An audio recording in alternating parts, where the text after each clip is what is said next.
On est toujours le vendredi 14 août et on va attaquer un gros morceau du circuit, à savoir le mur d'Yssingeaux. Et quand je parle de mur, donc là on se rend compte que ça monte un petit peu en dessous, mais là c'est juste un peu.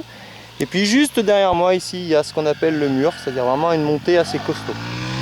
Donc la consigne est de passer au-dessus de là où je suis positionné. Donc on garde un filet de gaz, ensuite on regarde vers le haut, et on accélère fort pour monter. Là ça va passer.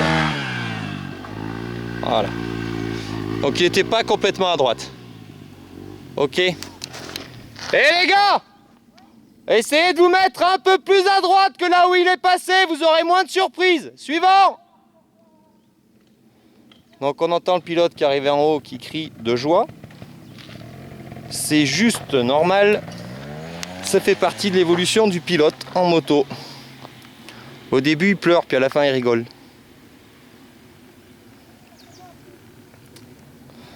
Donc pour le premier passage, on passe un par un comme à chaque fois. Et après on va faire 2-3 rotations pour que ça devienne naturel. Mais je vous assure, en termes de sensations, c'est assez important parce que si on essaye de monter à pied à cet endroit-là, on ne peut pas. Donc une moto qui est déjà bien dans les tours. En deuxième, tranquille, mon petit Crossman.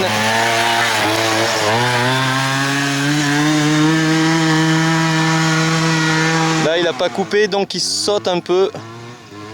Donc là, ils ont eu un petit peu de frayeur. Suivant! Donc je préfère qu'il saute un peu en arrivant en haut, honnêtement, plutôt qu'il coupe trop tôt dans la montée.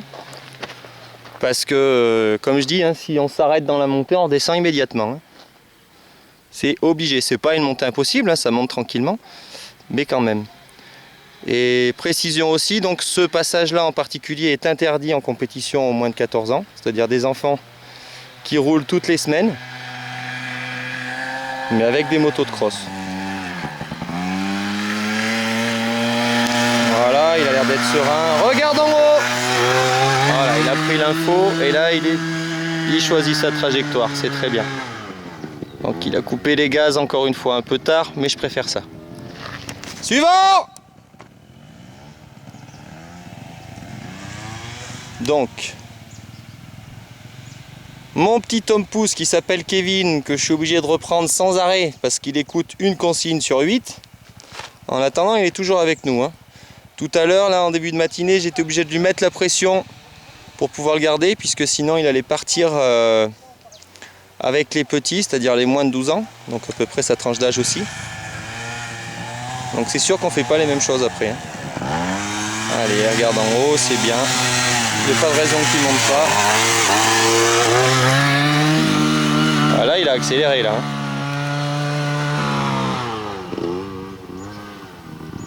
Voilà, tout le monde est passé. Pareil, il crie de joie. Allez, attendez pas!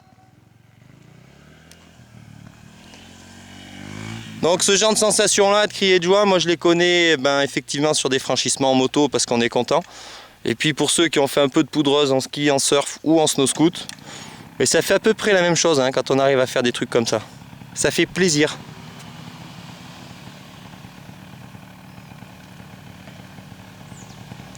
Donc Mohamed.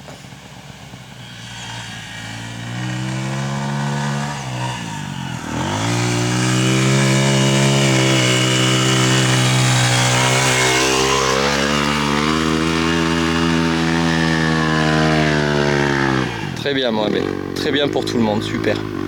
Le plus dur est passé. Allez! Quand je dis le plus dur, je pensais à Kevin. Parce qu'encore une fois, son problème, c'est pas qu'il n'a pas la capacité, c'est la capacité d'écoute qui lui manque. Dès qu'il écoute, il fait les choses bien. Ce matin, comme je dis, j'ai mis grosse pression pour lui faire utiliser le frein avant. C'est-à-dire soit il utilisait le frein avant, soit je le lâchais. C'est pas normal d'en arriver à des extrémités pareilles. Il suffit d'écouter.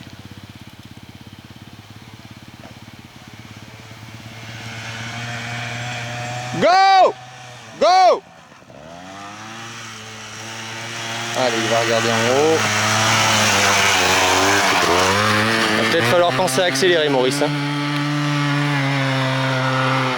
Donc là, si j'ai mal filmé, c'est parce que j'étais un peu inquiet.